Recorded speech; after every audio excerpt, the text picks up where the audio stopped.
All right, hey Jay, it's Ben here. Good to see you. Thanks for giving me advice on the project. The rotten joist stuff is kind of new to me. I've done a little bit of that kind of work, but I'm not an expert in it.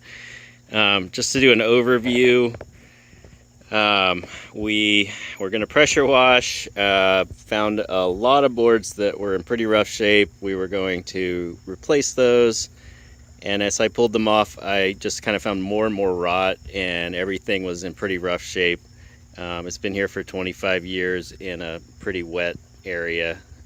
So we ended up pulling all the boards off of this main section. This section here is newer, though it's still going to need some repairs. But we pulled all the boards off.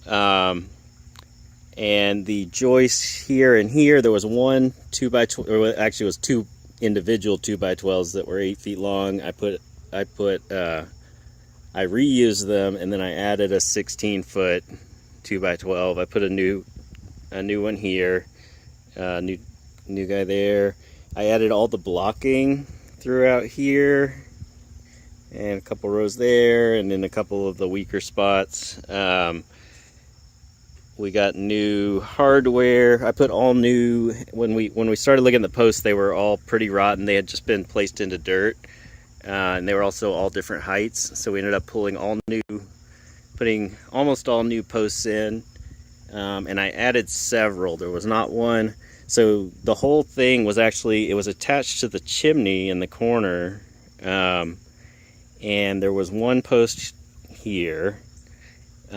There was not a post there, so the whole weight of this half of it was all hanging off of the chimney, and about where it looks like it's attached to the house here, there's only about 2 inches of overlap with that joist coming down from the porch. So most of the weight of it was hanging on about 2 inches of pretty questionable quality wood. We just put two 2x10 pressure treated joists behind that to basically make a header that ties everything together. We also added two 2x10 pressure treated boards here today. The second one of those, I was going to only add one, but I decided to add two so that there wasn't going to be a gap that you could twist your ankle in or something. I added a lot of metal bracing at various joints. There's a lot of question of do we just start over? And Mary didn't want to spend the money, and I think we got a pretty good compromise. I was able to reuse or not mess with almost all the joists, and I just did a lot of reinforcing where it looked like it needed it. Braced up little weird trouble spots. Added some tie plates, added some bracing in various places that needed it. Leveled everything up as much as I could. It's not going to be perfect, but it's a lot more level than it would have been. Added the boards around the butting up to the gutter were just kind of dangling for 12 inches, so I added some framing there.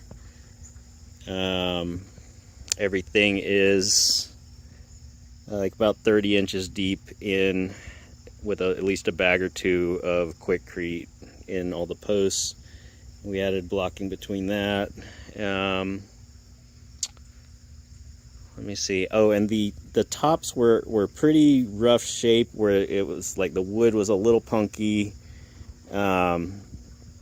Instead of just trying to replace all the joists, I got a $15 bucket of roofing tar, and we've just been painting everything. There's a few I've got to come in, and the most recent ones, I'll top those off tonight. Let me think what else. Added various, all the junctions that seem questionable. I added some metal brackets and stuff too, in the corners there and in here and stuff. I'm going to try to reuse the railing as much as possible. I got some little metal brackets that were 88 cents or something to put along where they tie in at all the junctions. and that will hopefully do it. If it doesn't look like it's going to be strong enough, I'll get some more pressure treated 2x4s and redo the wood, tying the railings together. I think that's it.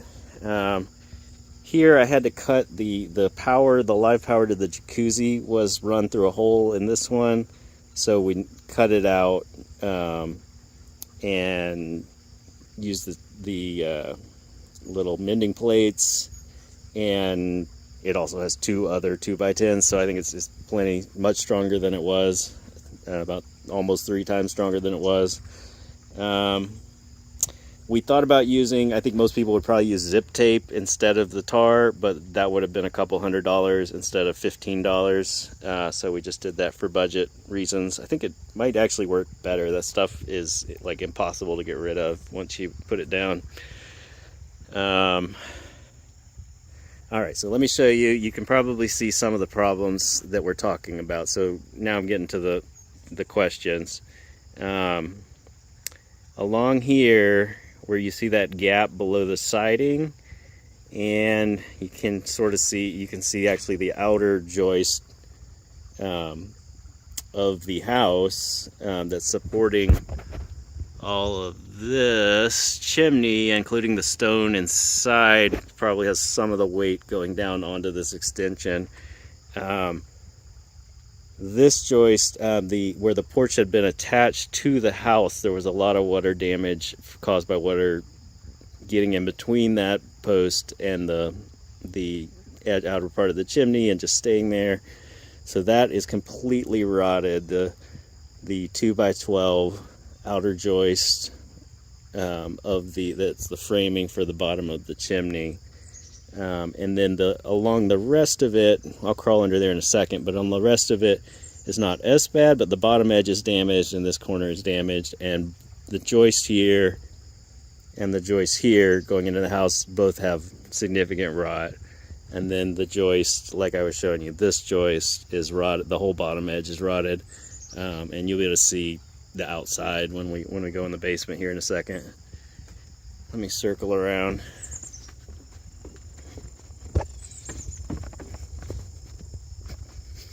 Here's some flashing. Mary said you recommended putting flashing for now. That was kind of what I was thinking. I agree that that's probably the best idea. All right, so there's definitely, like, the whole bottom edge, all of the wood along the lowest level, actually the lowest 2 levels of the siding were pretty rotten. The bottom level just kind of fell apart. I've got a little bit to clean up in here. So here's our live power to the jacuzzi. I'll just get a little C-clamp thingies or little clamp thingies and attach that safely. So here is the junction. This is supposed to be a 2x12 right here, supporting the whole weight of the corner of the chimney, and it is rotted away to the last like 3 inches.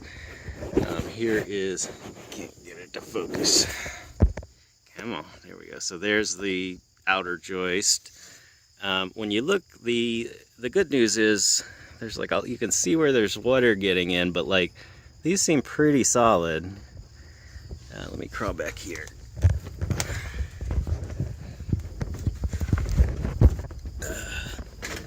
This was a power outlet that ran at one point had run to like the corner of the yard where the previous homeowner had a shop or something. Mary didn't want it, and it had already been cut on the inside, so I just removed it. I'll haul that out here before we button up. So all of this, I think at one point they had a panel or sheathing or something that has rotted away and fallen out. So this is all exposed. Like this fiberglass is the only thing blocking ingress of any critter or air, anything that wants to go between the floor of the living room, the underside of the floor of the living room, and the outside. I recommended, once we finish the joist, cutting out blocking and putting blocking up on this like along the edge here of this sill, and blocking this whole thing off and caulking along the edges of it. I don't know about adding you know, fiberglass and sheathing on the bottom to cap it off for energy purposes. It worries me that that would become like a trap for water. So I'm not sure about that. Let me see we'll look at the corner here. There's a little bit of damage.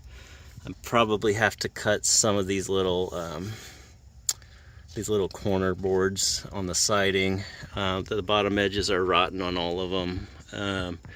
I'm gonna try to just go up to clean wood and replace the sections and just try to caulk it in as neatly as possible. But all the wood, all the joists in the middle seem structurally sound. All of this is actually not that bad on this end, but then the corner has some rot starting in. So the whole joist on the facing joist here needs to come out. That's my biggest worry, is this joist is where all of the vertical mass of that's coming down the outside wall of the chimney is gonna rest on that. My thought had been to first replace the joist, overlap them with the inside, do one at a time, take an oscillating multi-tool, carve out anything that's got rot, sister up another joist alongside it, pressure treated wood, and just go one at a time and do that, and then to maybe put vertical bracing under these temporarily, under each one, or a board across underneath them with bracing to the ground, and then to take this guy off. It is dimensionally actually 2x, so it might not be the right dimension. The lumber store typical pressure treated lumber might not be the right dimension, so I thought to match it up, what I figured I would do is cut vertically, you know, an inch or whatever. Let's see, cut an inch off and use 2 of the modern 1.5 dimensional lumber, so that it reaches the same amount towards the outside, and I'll just carve an inch off the inside of each and butt that up and tie it all together. I figured I'd use pressure treated for the outer ones, which I think are the only ones that are gonna need to be replaced in this area. All right, so let me crawl in the basement and show you the basement.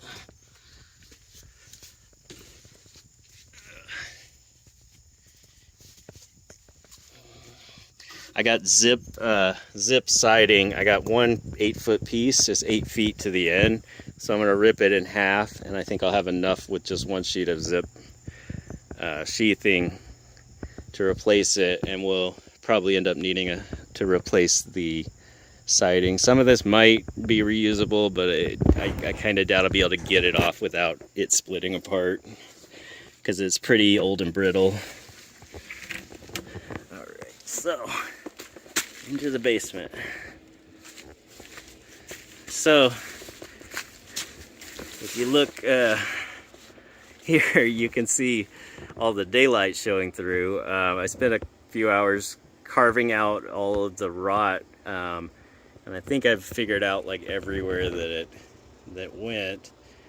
Here's under the chimney, here, around right here is going to be where the chimney stops, and then the rot goes all the way to the corner. It looks like the sill plate is pressure treated. It is 2x. I would have spec'd it with at least like 6-inch wide, but it seems solid. I don't see there's a little bit of rot-ish stuff on the corner here, but I really don't want to. This one's under the other porch, the front porch. I think it's going to be fine as long as we get it all sealed off. There is, like, if you look at this joist, the bottom couple inches is rotted off, so that's another one where I figured we'd do one at a time, carve out the rot, sister up another joist alongside it. I don't quite know how far back you would need to run. I assume the further back the better, but like at least, I don't know, 4 feet or 6 feet. I'd be interested to hear your feedback. Several of these That one I think has a little damage. Those guys have a little damage. I'm not sure if all of them will need to be replaced. I'll have to pull the insulation and look a little more closely, but I think that this one on the right is all right. This one on the left, maybe I'll just add one more to this stack of 2 right here. So yeah, my question was, is that a good plan? And how far back would be a reasonable amount to go with the new joists that we're sistering in alongside the other stuff? Another question, Mary had the geotextile stuff in the basement, which is good. They didn't tape it along the top edge, which I would have preferred to see that. And then they didn't really, they didn't apply these to all the vents. They have these little reflective bubble wrap insulation things. She's got a new big industrial dehumidifier, which is awesome. But it, I assume, usually you want those air conditioning vents in a crawl space to keep it from getting humid, but I assume with this industrial dehumidifier running back here that you probably actually want to seal everything, so you're not trying to dehumidify all of the air in North Carolina. So yeah, there's a little bit of, I can definitely see where mice have been in here. They got into this ductwork just a little bit on the outside of it. It's not as bad today, but there was standing water coming from the HVAC unit. You can still see some of it. She's going to get Orkin to come out and clean that. I think it's covered by their plan she has with them. This drain pipe goes outside. It's snapped off just past the foundation at the moment, and I haven't, I've got the coupling to repair that, but I'm not going to do it until we're done clambering around so we don't break it again. I told her the leak, I could see it when I was here the other day, it was coming out from the bottom of that HVAC unit, the dark gray one there. I told her there was probably just gunk built up in the condensation tray and that it just needed to be cleaned out. I can maybe do that, but I told her, it'd probably be better to get a HVAC crew in here, especially if she has kind of an annual maintenance thing with them. Yeah, I added a cutoff valve to the outdoor faucet that comes out above the deck right over here, which is part of where that rot came from, was all the water from that. There was no flashing, it was just attached to wooden siding. I added a cutoff valve so that we can easily, when the time comes, I'll just cut it and we can pull it out and do the repair work, and then I can glue it back together with just a regular CPVC coupling. And that way, I did this when she didn't have house guests over for Airbnb, so I can do that regardless of whether there's people here or not now. I think I prefer to always have a cutoff on an outdoor faucet anyway. So yeah, that's the story. Sorry for the feature length film, but interested to hear your feedback. Have a good one.